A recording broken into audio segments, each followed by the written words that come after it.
This KFAN podcast is sponsored by Builders and Remodelers, exclusive Twin Cities provider of Elements Windows. Get the highest quality windows at unmatchable value. Visit buildersandremodelers.com for more details.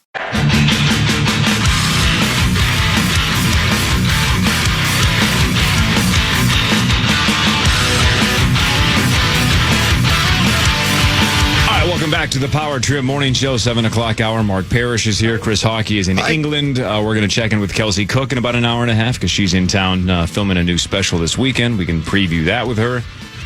That'll be cool. Again, Vikings Browns on this station Sunday at 8:30 in the morning, 6:30 pregame. So Hawk and Sauce at what, 7:15? Yes, sir. 7:15, yep. Mussy Muss. All right, Chris, let's get to the news. Let's talk about Nafisa's press conference and her grenade throwing at the NBA commissioner. KFAN News with Chris Hockey, presented by the 2026 IIHF World Junior Championship. Oh, look at that. Yeah. Oh, look at that. World Juniors. Oh, that reminds me. Single game tickets on sale now, worldjuniors.mn26.com. Yeah, I got a voice. I gotta get to work on some work for the juniors. Yeah. Okay. Well, good reminder. We got a break. That was my reminder, right? We'll start with Nafisa, the top story. Minnesota Lynx star Nafisa Collier blasted WNBA leadership in her exit interview on Tuesday, accusing league commissioner Kathy Engelbert of being negligent in her governance. It's fantastic. It's 4 minutes of well-spoken veteran leadership out of one of the biggest, if not the biggest star in the league. I just loved it. She said the WNBA's officiating lapses are a form of self-sabotage by the league. Of course, we know about what happened and Cheryl Reeve getting thrown out of the arena and then having things to say and being suspended for the last game. There are a lot of big-name players, most of the players in the league supporting her. On Tuesday, the league announced a multi-year media rights deal with the USA Network, just as players across the league have demanded a greater share of the WNBA's overall revenue. Of course, we know about Fee and her own unrivaled league, I should say, and what that's doing and the possibilities there and the money coming in and the other players signing to play in that league. It's been a lot of fun to watch that thing being built. And I think it's great that Fee was able to come out and sit down and say these things. But here's something that I thought was the most on point in the entire 4-minute speech. This past February, I sat across from Engelbert and asked how she planned to address the officiating issues in our league. Her response was, well, only losers complain about the refs. Wow. I also asked her how she planned to fix the fact that players like Clark and Angel Reese and Paige Beckers, who are clearly driving massive revenue for the league and are making so little in their first 4 years. Her response was, Clark should be grateful. She makes $16 million off the court because without the platform that the WNBA gives her, she wouldn't make anything. And in that same conversation, she told me players should be on their knees thanking their lucky stars for the media rights deal that I got them. I mean, oh my Lord, the Ridiculous. former player rep inside me is really hot right now. That is unbelievably ridiculous responses from a commissioner of a league. Well, it sounds like she's out. Yeah, that's tell me more about ticking. that, Corey. Well, so there's a couple of reports out that when the CBA is agreed upon, and I guess it's up on October 31st, so I think they're about a month away from essentially agreeing to a new CBA. Unless the players basically say we're not agreeing to anything with her. Who knows? Yeah. But there's already reports that this is it, that once this deal is done, that she will be done. Yeah. But you wonder if the heat has been turned up, that what if the players are basically like, we're not negotiating a CBA with her at all? Yeah. And she's out before the CBA is agreed upon. I don't know how that works either, but she's earned it. It just sounds like that Cheryl and Nafisa aren't two like lone wolves that are complaining. That it's a league-wide concern that this gal is the wrong person to lead the WNBA. So I asked Marnie about this yesterday. When I watched Cheryl's meltdown at the podium, and she specifically asked for a leadership change. I even said to Marnie yesterday, I took it as like she went straight to the top. And then Marnie made the point that it sounded like she pivoted to whoever leads the officiating. Yeah. But the way that Cheryl worded it, I don't know. Again, maybe I was just misreading it, but now it looks like maybe I wasn't. I felt like she went, when you say leadership change, that's the top. That sounded like the top. And maybe she meant that the officiating's flaws are all a trickle-down effect from the leadership from Kathy Engelbert. So whether or not that's how Cheryl meant it, it sounds like she stands with Nafisa and that they just want the commissioner freaking out, which, again, is something we don't see in sports almost ever. For active coaches and players to say, not just officiating's bad or, man, I wish we could change this or change that, but no, this person needs to go. That's pretty awesome. And then that person reportedly going. Right? That it works. S runs downhill. Here's an interesting story maybe you guys know more about because you're there and I'm only reading about it. A 22-year-old is in custody for allegedly enrolling at a St. Paul high school. The suspect used fake papers to slip by enrollment checks at White Bear Lake High School. This is St. Paul now? Yeah. Sick. I don't know. Principal Russell Reitz said the person, whom he did not identify, was in police custody and has been banned from district property. The principal noted that the district always takes the appropriate steps anytime there's a potential threat to student safety. The district would not identify the suspect or if any potential danger to students was known, but people pretty much are sure it was somebody with the last name Halverson. See, that's for a second you had me confused until you said they were using fake papers. Because for a while, if you had just said a 22-year-old was in, enrolled at Minnetonka High School, I'd go, Sauce is going to finish. Just give him a couple more years. He's almost done. He's just a little bit behind schedule. But the fake papers thing makes it pretty creepy and pretty illegal. Yeah, very weird. That part I don't care for. I wouldn't want my daughters in a school with a 22-year-old creepy dude lying about who he is and where he or why he's there. So many reasons he's got to be there, right? And probably the ball, right? Let's play some hoops. Play a little ball. That's what they're afraid of, Corey. Yeah, that's what I was talking about. He did try to play football. I don't think he made the final roster. Well, how bad is he? He's 22. Right. What size was he? How big was he? He's a grown man playing against kids. Right. This might be the most tasteless promotion of a new TV show I've ever heard. Well played. Chad Bowers thing is going way too far. I thought you were going to say it was Randy Shaver.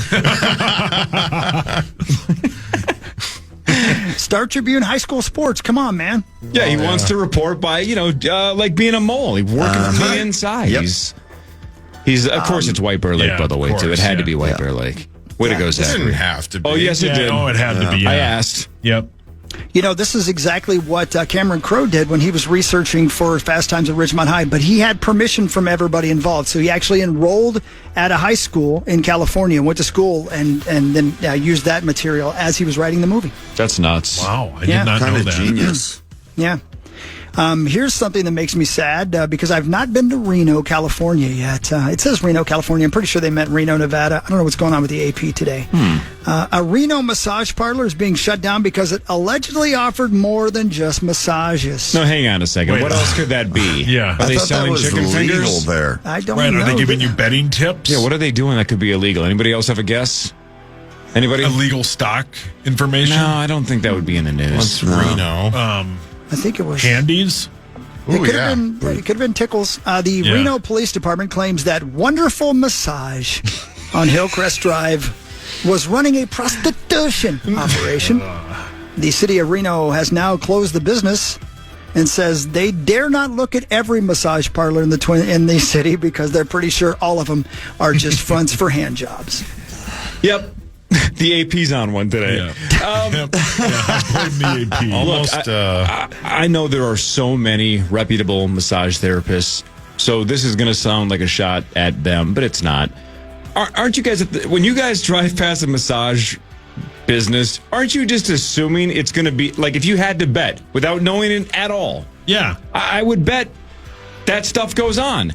And I feel like I would be right more than I'd be wrong, especially if it's called Wonderful Massage. Especially if you go in and they use the shower head to knock your Johnson around like they did somebody we know. That's a tell. Yeah. Who are you talking about? I don't know. And I hate to say this, but usually the strip malls are that to me is like a dead giveaway. Ask Robert Kraft. And I mean, when you go into a place like that and you're pretty sure it's a prostitution ring and then you use your credit card, that's something you shouldn't do. I don't know what you're talking about. Listen, here's the situation. I had to investigate. I'm a reporter in this town. And I needed to know if they were giving old fashions at that joint. Well, it was a write-off, right? It was for work, so it was a write-off. Well, I'll tell you what. You had to... I'm going to say it one more time, and I'm going to leave it at this, and I'm going to try to not be crass. My butt crack has never been that clean ever again or ever before that. The first time you told that story was an all-time bit. Yeah. The detail, it was so good. You want to get the real story, talk to your dad. You had to call him. I had to. I was afraid I was going to jail. Because you were in a database. No, I definitely am. Yeah, You know, like I'm going to start a massage parlor called Massages of Ecstasy. but it's not prostitution based. It's just, come on. You're going to feel absolute bliss. I'm going to start mine and call it Finishy 2x4. Oh, my God. Brilliant. Well played. They sell ladders there? They got a miter saw in there somewhere? No? Yeah. Oh, man. All right. Well, good for them. Yeah. A long-distance swimmer is listed in fair condition after being bitten by a shark on Tuesday while swimming from Los Angeles to Catalina Island for the Catalina Wine Mixer. A fellow long-distance swimmer, Matt Engelhardt, tells KTLA he has always known that sharks are there, even if sharks are rare. He says long-distance swimmers do have experienced escorts in the water at all time. Chris Murray, the 54-year-old British swimmer who was bitten early Tuesday morning, did not suffer any major injuries. How do you get bitten by a shark and not suffer major injuries? Well, it's not a great white then. It's got to be some little whatever. Like you're just getting teeth marks. But here's the deal. The experienced escorts, if it had been a great white, it's not like a great white swims up to you and is like, oh, man, I was going to eat that long-distance swimmer, but he has experience. Yeah, correct. Yeah, right? What is that? How far does that I think that's get a massage parlor. Yeah, it is. Brilliant. Well played. Long-distance swimming is essentially chumming. Yes. Yeah, It's giving you the have to pay sharks for that, so though. many opportunities to eat you. Yeah. You want to hear something you'll never hear me say? Yeah, I knew there were sharks in there, but I went swimming anyway. Yeah, correct. Well, how about KTLA going, hey, Matt, did you know there were sharks in that ocean when you swam to Catalina Island? No, son of a bitch. First I'm hearing about this. What? I just was swimming laps. Didn't know. Is there anything else in this water? There's what? I have no idea what bit me. There's animals in here? Yes, sir. Yes. They have teeth. They've been around for hundreds of millions of years. Best of luck. Again, I don't want to see anybody torn to shreds, but he deserved it. Listen, Right. there's Swimming in plenty the of ocean. places Swimming in to the swim. ocean. Like there's a chance. Yeah, plenty of places to swim. Guys, just gotta and listen to lastly Richard today, Oaknick. I'm not going for the easy joke here. There's a winner in Alaska's Fat Bear Week. 32 Chunk takes the crown after 32 Chunk is the That's name his of a name? bear? Wait, That's his name. What's the 32 part? Yeah. I don't know. 32 Chunk takes the crown after fans voted online for their favorite bear at the Katmai National Park and Preserve. The bears have been bulking up for hibernation, feasting on salmon from the Brooks River. 32 Chunk got more than 96,000 votes What a name. Oh, buddy. to easily outdistance the runner-up, which was just called 856. Chunk won despite having a broken jaw that he's thought to have suffered in a fight with another bear. Or from eating. Yeah. That could be, just dislocated his jaw trying to eat one more piece of salmon. If his name was Chunk 32, I'd be like, wow, maybe he's the 32nd in a long line of fat bears. But if it's 32 Of Chunk, chunks. that sounds like a football play. Yeah, Well, correct. Actually, it sounds like a rapper. Yeah. How about the Sounds like something Hawk would Google. the poor runner-up just got a number, period. Yeah. I know, just 865 or whatever like- it is. Yeah, I'm going to go see 32 Chunk at the Armory. He's there next Friday. There is an entire Bearapedia post about this guy. Like, it's long. Wait, do you have a password Wait, to that website? Yep.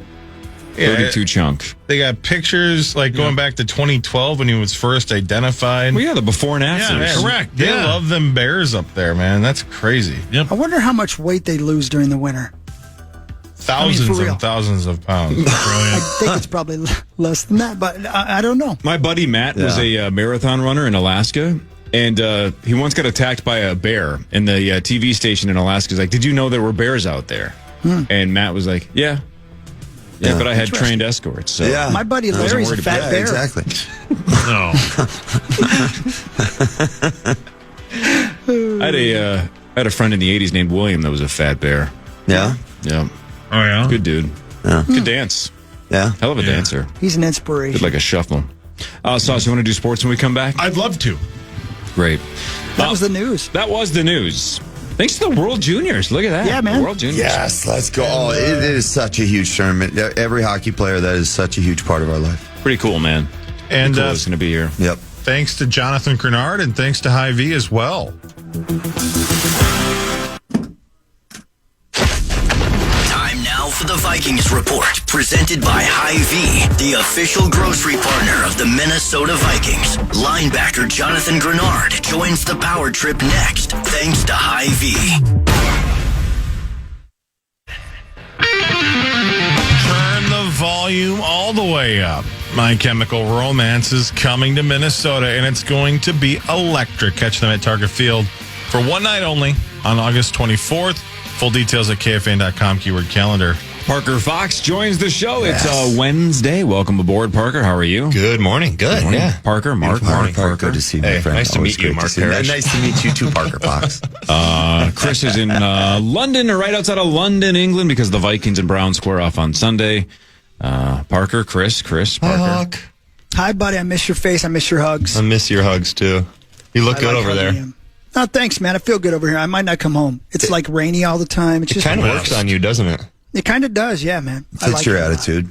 Yeah, it feels pretty good. And it feels like it's what? Is it October 1st today, right? Yep. It is. They're Octobering. They're saying, book your Christmas reservations now everywhere. And I'm like, yes, I need to book my Christmas reservations. Yeah. You're so right. Yeah. Come to think of it, it would be perfect because it does rain there all the time. So you could sleep in your car and just get all your sleep in. The show over there doesn't start till what time? Like 11:30. Yeah. That's awesome. You get your sleep in and you can do the show. Yeah. And they have massage parlors over there too. You know what? That sinks it. That's why Andy's coming to town. So basically, if Chris was into golfing, he could just move to England and be common. Wow. Yeah. I mean, that's basically I his guess. shift, Yeah, right? I mean, correct. it's common shift without golfing. Yeah. It's You know, I like not this. it's not the worst idea in the world. No.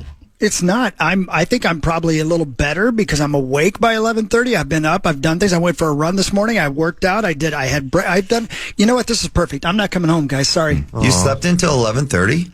And no, I slept until about 9:30 and got up and worked out. But the morning show started at 11:30. So yeah. Gotcha. Yeah, that makes By the sense. way, I don't know what the deal is here, but on ESPN breaking news, the Browns are benching Joe Flacco to start rookie Dylan Gabriel. So again, there were reports yesterday that it already leaked out that was going to happen, It's but now now official. Schefter's officially going with it that they are going to move on from Flacco, and Dylan Gabriel will absolutely start Genesis? Sunday against the Minnesota Vikings And It's a Flacco sign. will remain the backup. instead of Shador. Yep. All right, Sauce. Let's that was sports, but let's let you have the floor yet again and talk us through everything else. It's time for Fan 5 on the Power Trip, presented by All Around, your TimberTech deck building contractor. By the way, happy 50th birthday to Chad Abbott. Whoa. Chad Abbott. He's one of us now. Happy birthday. Wow. He's pretty handsome. 50. Old. He's handsome for 50. He's 50. Yeah. And he runs like he's 150. How does he run? I'm kidding, Chad. You're a beautiful man. So happy I'm happy to birthday. have you. Happy birthday, buddy. Thank you. Parker, do you care for Chad or not really? I hate him. Yeah, I know. Wow. No, I love Chad. You haven't He's even the been best. here that long. The only either. thing I dislike about Chad is our rivalry between the Zephyrs and the Cadets. Now, is that a two-way rivalry though, or is it? I would say so. Yeah. So St. Thomas Yeah. does not care for the Zephs. You would agree, right, Zacho? Oh, yeah. Conference, Zacco. Metro East now. Conference rivals. Yeah. But is it a rivalry where both teams win a fair amount, or is it a one-way rivalry? I think it's been pretty consistent back and forth. I'd have to, Zacco. I guess when you ask that question, there's a lot of sports to talk about, but I mainly go to like football, basketball, hockey type approach. So And it's pretty even in those even. three sports. Yeah, Matamida always has good hockey teams. So do the Cadets. Oh, yeah. Matamida- They do. Both of them. Very good. How did you What do about against? Bloomington? Is there any rivalry there at all? Bluewick to Jefferson or Kennedy? Do they have teams left? Well, if we're talking hockey, there is no Kennedy anymore. It's all Bloomington now. Oh, one co-op. Against my high school career against the Cadets, I actually have a pretty funny story about the second game. But the first game we beat them at St. Thomas, and then the second game, about half of our roster was suspended for that game, so we ended up losing. I remember that. So a little fun on the weekend, maybe. There was a little less fun, a little more just like kind of being done. So we had this like tradition where when we beat Tartan, who was like our other rival. Oh, you told us this story. I did. Is this the naked story? This was Okay, the you got boxer story. Running around the schools in our boxers, and then maybe some guys took the boxers off. Yep. And then, maybe. And then somebody caught you on a security and then cam we or got caught something? in a security cab, Yep. and there was there were some suspensions, and then the St. Thomas parents ran with like we were mooning middle school skiers or something like that. I don't even know, but yeah. Anyways, fast forward, we ended up losing that game. So 1-1 my senior year. It was always kind of back and forth. They had good teams. So Did it go back and forth between Montemita and Chisago Lakes? Did you guys have a... we whooped up on Chisago. What the hell is that supposed to mean? We would always play them first game of the season too, and it was a like warm-up? Yeah, like a warm-up game, a little 40-point win to start the season. See, here's what sucks. Northwestern State. Here's what sucks. Again, I was not good enough to play varsity basketball, right? But it was a small school. If I had really tried, I could have been like the 19th person on the bench, right? Which sucks because that means if I had played you, that's the game I would have gotten into. Right? On the schedule, but my friends who were actually good at it were like, man, Montemita is going to smoke us. I'd be like, I'm getting the last 2 minutes of game time. I'm going to launch some threes. I would have been sitting at the end of the bench with my sweatshirt back on. My water bottle in my You're hand. falling asleep while I'm jacking up the worst threes you've ever seen. Look at this guy subbing in the game. Corey, just convince half your team to go running out naked outside after a game. I don't want to get dunked on by Parker. Yeah, correct. I want to play Montemita scrubs who are probably Speaking also better than me. Running naked. Speaking of jacking threes, that's Corey right there. Yeah. Well played. Wow. Well played. Nice. Sauce, the floor is yours. Kirill Kaprizov and the Wild agreed to the richest contract in NHL history, an 8-year, $136 million deal. He is 28 years old. It's actually be a 9-year deal because he has one more left on his current deal, Mark Parrish. It is such an amazing feeling for all of us fans, anybody involved in the organization, and even Kirill himself. I mean, he's wrapped up now. Like his career is going to be as a Minnesota Wild, in this uniform. So you see the enthusiasm, not only just through his teammates. You're going to see the lift there. Everybody takes a sigh of relief in the organization. But again, having him here truly is what makes this a destination place to play. If we lose Kirill Kaprizov, we lose that draw for some big names, some guys that love to score goals, and for looking for a guy that's going to throw some incredible passes through whoever your way. No, this is just amazing. Now we can continue now to Billy with this money that we have now, the certainty, the certain pieces in place, and now he can truly build around him and Boldy and Rossi and Faber and all this great young talent that we have. and again, like I said earlier, is the great thing is what Billy and what they built around there with the inter squad competition that they have, not just in the Wild locker room, but there in the Minnesota, but in Iowa as well, because that inter squad competition, it's great just having stars and everything, but you need people to be pushing each other and making each other better the right way, as teammates, and understanding how to do that as teammates as well. It's going to be a fun year. Another really interesting question or quote that Billy had after a Barrero question last night was Barrero asked him, do you believe that if you had to trade Kirill, it would have pushed the team back 4 or 5 years, right? Like, is the recovery process as long as hockey fans like to think that it is? And he's like, yeah. Pretty much, yeah. Like it would have been a 4 or 5 year hole to dig out of it if you have to trade him. Honestly, when you said 4 or 5, I was like, that'd be great. That would be great. That'd be an amazing turnaround to lose a player of that caliber. Literally, just take him out of the lineup, regardless of how well you built the team around him or how well you built the team. Period.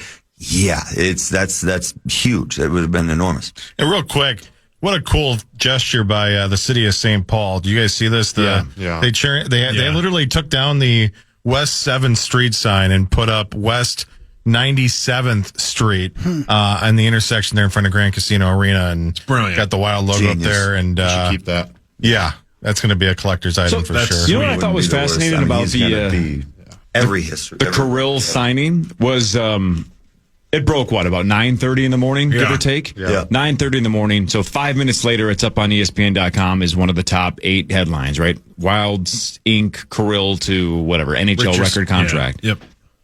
About 3:30. That's about when I normally am watching Twin Cities Live and writing down stuff for the next show. So that's kind of my prep hour.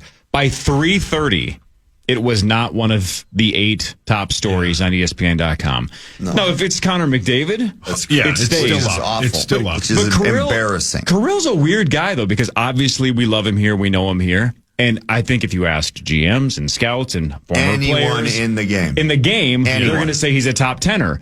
5. But the country doesn't know him. No, not at all. No. He signs the biggest deal in hockey history, within 6 hours, he's not a headline. Yeah. Correct. That was fascinating. And the other thing too, like when you're not necessarily in a big market where you're not in New York or whatever original 6, where you're not going to get that exposure naturally. It takes a little playoff run for the rest of the world to see you, for the rest of the nation, the country to really pick up on you. That's when you're like, oh my Lord, that guy's an amazing hockey player. When we just haven't really had that yet. He will bring it. The Nafisa Collier thing is the 3rd story on ESPN.com right now. Yeah, that probably took over. That all the players support her. So that's sweet. The Gophers battle Ohio State on Saturday at 6:30, pregame at 4:30. Your Gophers are 3-1. Ohio State is 4-0, and depending on what website you look at, they're either a 23.5 point underdog or a 24.5 point underdog. As Gorg pointed out earlier, they give up about 5 points. They give up about 5 points a game. Yeah, they're good. They're really good. They've given up 22 points all season. How has that young quarterback played? I mean, has he played pretty well? I mean, yeah. I mean, think they haven't played anybody. I mean, they played Texas week 1, but other than that, they played like Grambling Washington State. and Washington, but they killed Grambling 70-0. I think Grimm said. Well, that's a hard one too. Night game going into the horseshoe, like you're already fighting battles. But I mean, Drake Lindsey looked really good last week. 350 passing yards, 3 touchdowns. So you hope he can sling that thing around. And I think at that point you're just trying to the classic PJ, not lose by too much. So I don't know. It's going to be a tough battle, but Gophers are made for it. Man. Let's do it. Something in this area we are not used to. There is playoff baseball going on. Detroit beat Cleveland 2-1. They have a 1-0 lead in that 3-game series. The Cubs beat the Padres 3-1. The Red Sox beat the Yankees 3-1 in a really fun game to watch. And then the Dodgers basically destroyed the Reds 10-5. Shohei hit 2 home runs. He's sweet. He's unbelievable. Yeah. His first at bat, he hit a home run. Wow. They play baseball in October? Yeah, in other states they do, yeah. Okay. It's too cold here. They did here last year. Yeah. Hey, since Parrish is here. Hey, what? Since Marky Mark is here. What's going on? John Bonus was here yesterday, and we were talking about Rocco Baldelli getting fired. Yeah. And we asked him about one of those, stupid internet rumors that gets thrown against the wall and see if it sticks. But, a name that some of the Rubes have thrown out is Justin Morneau. Yeah. To be manager. Do you think he'd be interested, or do you think he likes his current position in his life as it is? I mean, I'm not asking you to speak for him, but speak for him. I will definitely say I will speak for him 100% and don't feel bad if he's upset about it. I think he'd be great at it. I mean, he's truly a student of the game, and that's in any kind of coaching asset, anything like that. You've got to be that. You've got to, be a student and love and have a passion for the game. And that night, he absolutely does that. We know he's great in the media. Handled the interviews perfectly fine. He's got a boatload of kids, and they're busy. Yeah. He's a busy man, and I think he likes the way. His schedule, he can work his schedule out with the Twins TV or whatever the channel's called. Apologize. But, I think he's very, very comfortable and happy where he's at. I could definitely see that in the future because his competitiveness has not wavered at all, just like most of ours. And just like me, like his goal was not to win an MVP or not a batting title or anything. It was to win a World Series. And that's the only way you can get it once you become old. So he would be interested in listening to that opportunity at some point. He would be probably is happy to hear kind of it getting thrown around already, to be honest with you. But I just don't know if he's ready just to jump into that, the busyness of his schedule and the time it would take that you need to give to that career right now. Parrish, I got to tell you, man, I finally figured it out. The reason you didn't win a Stanley Cup is because you were trying to win the World Series. Is that what I said? You said that's all you wanted. Yeah. Oh, yeah, sorry. He wanted to win a World Series. I wanted to win a Stanley Cup. Oh. Sorry. Somebody should have told you, Mark. In my brain, there was definitely, I mentioned a Stanley Cup. But yeah, no, you know what? To be honest with you, though, Hawk, for a lot of my life growing up, man, baseball was my sport. I mean, to win a World Series would have been absolutely incredible. But sorry, Justin, there is no trophy like Lord Stanley's Cup. Come to think of it, neither you nor Justin even won a playoff series, correct? Wow. Justin the other team, didn't he? Wow. What? Wow. Didn't Justin win with a different team? I didn't see what happened. I didn't see what happened. You were pointing up. Yeah. Wasn't he on the White Sox team that beat us that one year? Yeah. Yeah. Was he? It was on Chicago. Morneau? Yeah. Really? Or was that in that bonus game? I don't remember now. My memory's terrible. What was the White Sox? Yeah. I'm with you on that too. A little blurry around that time. Either way, let's for just reasons sum it we up. don't need to discuss. We can just sum it up. You and Justin were both gigantic failures. Yes. That's what we're getting at. You didn't accomplish your dreams. Your life's been a waste of time. We did zero. We are pretty much, we're pretty much worthless. I'm shocked I'm still here on this radio show and people listen to me. I mean, if you don't have the cup, what's the point? What is the point? I mean, literally, it's, the life after losing a Stanley Cup is just so short. Have you ever touched it? No. Will you ever touch it now that, the chance of it being... We got to go to break. Don't answer that. Yeah, damn it. Vikings news when we come back. The Browns have a new quarterback. We can talk about that and more. Chris is in England with the Vikings Radio Network and the Minnesota Vikings. We can talk to him about how that's been so far through the last, almost 6 days since he left for Ireland. Crazy. Yep. More of the Power Trip Morning Show after this on The Fan.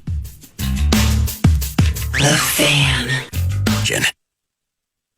It's time for Vikings news on the Power Trip, presented by Redco, your truck accessories pro. Oh, baby. Hi. Look who is on the camera, Cor. Hi. That is the great Paul Allen of the Paul Allen Project.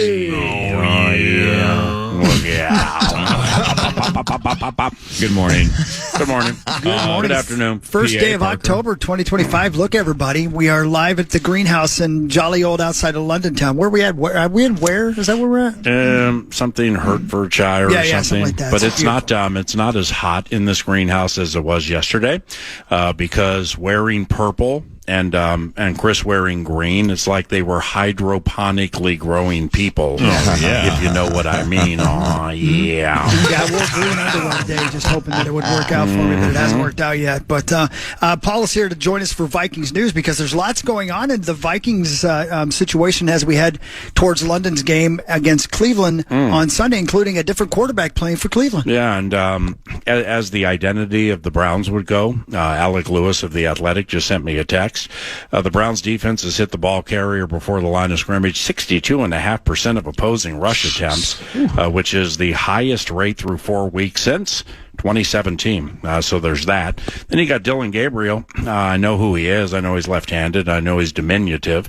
But I didn't realize he played 6 years in college. Holy cow, 6 years in college with all those touchdowns and stuff like that. What is he, Parker Fox? Maybe from 2-2, it's like a little difficult sometimes to joke or talk trash, but maybe Flores is in the defensive meeting room saying, "Welcome in, the water's warm." Yeah, any part of you that would rather have Flacco back there at quarterback, though? Yes, the inside of my right thigh. That's what I thought I could tell. I'm looking at it right there. That part. It's Stop very looking supple. at him. It's supple. What was the question? I don't remember. You got me all distracted. About Gabriel? Yeah, that's right. Now, would you rather have Flacco? Any part of you? Does it matter? Well, I think they're averaging 14 points a game, and in a copycat league, I fully expect what we saw from HOF Aaron Rodgers with DK Metcalf and some of his receivers. The quick game, as they call it in the business, I can't see them putting young Dylan on a bunch of 7-step drops. Now, Van Ginkel not practicing this week means he most likely is not going to play. That sucks. I'm a big Van Ginkel guy. I would expect boom, boom, boom, throw. Their second best receiver, Cedric Tillman, is out for 2 or 3 weeks, so they have super special Jerry Jeudy, who's never lived up to the hype. Likewise for their tight end, David Njoku. He's physically imposing and he's pretty good at a bunch of things, but like great at nothing. So I just don't know if you can go boom, boom, boom, quick game with Isaiah Bond and these receivers they put out there. What is your feeling on our offensive line? I haven't felt it yet. They're going to get out to practice today, and that's when I'll start to get the feel. But Darisaw getting through the full game, that was cool. Kelly with the concussions. I'm not counting on Kelly or O'Neal, especially O'Neal. So, then you got Donovan Jackson down, but Brandell got some good reps. Justin School, much maligned when he was playing left tackle. Watching that game back, he held up really, really well against TJ Watt in the fourth quarter, most of it, and most of the third quarter. So, I would assume he'll be back in there, but, Carson, when you watch these things back, man, every single week you're going to see with every team receivers that are open that might have gotten big first downs or touchdowns. It happens with everybody over the course of all the years of the NFL. This last one, with Wentz having as little time as he had, Naylor could have had a couple of touchdowns. Jefferson got loose for one that would have been long over the top to the left side, but Carson just didn't have the time. So if he has the time, they play a lot of man-to-man defense with the Browns because their rush is so good. But if they don't get to him, I don't think these corners can keep up with these guys. We'll see. You're big on Speedy right now, aren't you? Yeah, but it's tough to get around here. I haven't been to Essex, or I haven't been to Gloucester, or by the London Bridge. But I think Red Hot Chili Peppers wrote that song about trying to find Speedy under the bridge in London. I just haven't been into the city yet. I don't know what you just said, but what about Jalen Naylor? Fantastic. And the cool thing about Naylor is that he had a very nondescript training camp. Like, he was dropping a bunch of passes and stuff like that. And, then in the joints against New England, he hurt like some part of his arm, and he didn't play in. He didn't play in the game. So it was kind of a negative training camp experience for Jalen. Then they started playing the games and watching his run blocking prowess, knowing that I got to be physical if I want to get reps. And Jordan Addison's return is on the horizon. So it was kind of cool seeing Naylor in the 2 games before Addison returned, just really, really crank it up a couple of notches to show Kevin O'Connell that, I know this guy's coming back with 10 touchdowns, but I still want to play too. And then they played the Steelers game, and our guy, AT19, Adam Thielen, his reps go down to 12. So now Adam catches and nails you at the line of scrimmage, specifically the edge guys or the defensive ends. And he's better than that. He's better at that than Jalen. And this ended up being a throwing game because they had to play catch up. So we'll see if that changes against Cleveland. Anybody back at the shop got anything for Paul Allen? Yeah, PA, you kind of mentioned it, but you said, they're going to chip with receivers. Is that how you're going to slow down Myles Garrett? Wow. That's because when O'Neal went down, if you notice, Hawkinson mostly, but Oliver kind of handcuffed to the right tackle, the side TJ Watt generally was on. I bet you they do that with Myles. Myles played pissed off last game because there was a little midweek exchange between some members of the Lions defensive line and him and stuff, and man, he really, really brought it last game, but it wasn't good enough. He's a monster. He's probably the best in show, as all of them go, but Aiden Hutchinson's right there with him. I can't see you singling Myles Garrett more than 5 to 8% of the game. So give me the pros and cons of horse racing versus dog racing. Yeah, we talked about this because I told you would not bet on a doggy. Yeah, it's the dog. The dog racing bit's just boring. They don't pass each other. But right after I said that, you had one dog leading by 8 lengths, and then here comes Canine Nation just closing in on him. Hollywood. And there were like 4 that hit the wire together in the most exciting finish you'd ever see. I like and Chris just said it. I like when the mechanical bunny that goes around that they chase. Yeah. I like when it's named Hollywood, because I remember years ago, and I don't even know who I heard say it, like 30 years ago, this guy went, "Here comes Hollywood." And I'm like, hey, how can I steal that and put it into Canterbury Park? So instead of every race going, "and they're racing," some races, I'll change it up and go like, "and There they go. And that's to pay homage to Hollywood guy. The best. I like horse racing. It's just more majestic. It's just, it's just, I don't know. But why can't we combine the two? Because, again, we keep talking about how the dogs are treated poorly, right? Yep. We get that. That's not cool. But who says the dogs are treated poorly? Isn't that why it's basically shut down across the country? Is that they're not treated well? I think that's the gist of it. Yeah, I let others handle the second level racing. I handle horse racing. But why can't we combine the two, though? Is Canterbury Park willing to get a mechanical rabbit that the horses can chase? Yeah.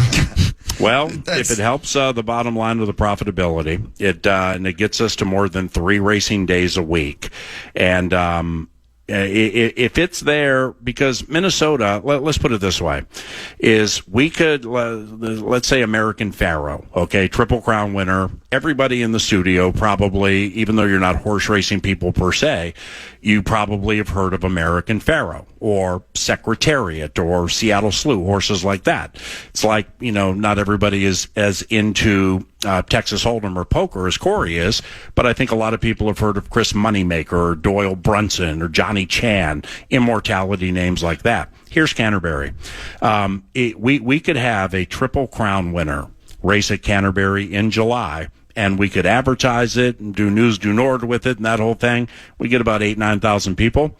If you run corgis, bassets, bulldogs, Dachshunds, or whatever, or we race camels, zebras, and or ostriches, 15 to 20,000. That's just Minnesota. So if it's Here Comes Hollywood and it gets a crowd of 20, we're going to do it. Sauce, if Canterbury had a mechanical rabbit that the horses would chase, what would you name it if PA let you decide? What would I name it? What would you name it? That's a tale as old as time. A lot of people are asking that. I would name it Louie. I would name it. I would name it Leo. Leo. Yeah. Here comes Leo. I would name it Louie because my son's great. Yeah, your son rocks. A little Thank nepotism. You. Or I'd name it Dusty. Hey, by the way, your the photo that your wife, or maybe it was you, posted on Instagram yesterday, right? With he had a giant smile. Yeah. You know when a newborn, and he's 9 months old, but when a baby is you see photos or you meet him for the first time, the side of the family who gets asked, like, who does it look like? They always pick their side. Like, it looks just like Paul. It's like, well, no. Or Kelly's side of the family is like, it looks exactly like Kelly. That photo yesterday was exactly 50-50 of both of you. Yeah. Like, that's the most 50-50 kid I've ever seen. Yeah, he's adorable. It's right down the middle. Tell him to pick a side. Beautiful. Yeah. I look forward to the first time I get a chance to hold him. But like when I see those social media pictures and I see like the head is normal size, it is then not. I say it's definitely Kelly's. Well, it's not? No, so we had we had his 9-month appointment yesterday, and his head in 3 months has grown an inch, and it's almost to the end of the thing they put around his head. Well, you have that fitted Padres cap on right now. Yeah. I know that's fitted size 9. Yeah, correct. I didn't realize he was already fitted size 6. He has a huge head. So your son's head is growing an inch every month? Every 3 months, yeah. Can I do it? Sure. That's a huge dick. I thought you were going to ask me. So fantastic. I think I would name the mechanical rabbit, not that you care. I think I would name it the cat's ass. Yeah, here's comes why. the cat's ass. People are like that's such an old age phrase. Okay, like that's the cat's ass. Some would say meow, but that's the cat's ass. That's the cat's ass.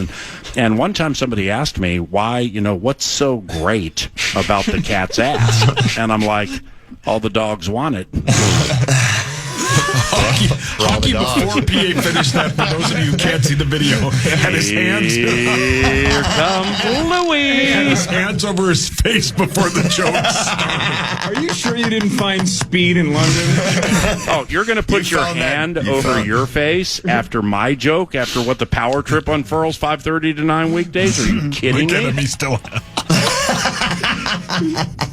We're having a great time, aren't we? We are, man. I'm glad to be here with you. It's fun. Love this guy. I'm going to let you guys go. You do the last hour without me. I'm done out here. We're getting ready to do press conferences and stuff over here. So all right, fellas. Enjoy it. Bye. See you tomorrow. Love you guys. All right, take it easy. Bye, Parker. See you, Pete Fox. Bye, guys. All right, we'll do Fan 5 in a second. Comedian Kelsey Cook in about 40 minutes as well. Parrish is here. Parker Fox is here. This is the Power Trip Morning Show on the Fan.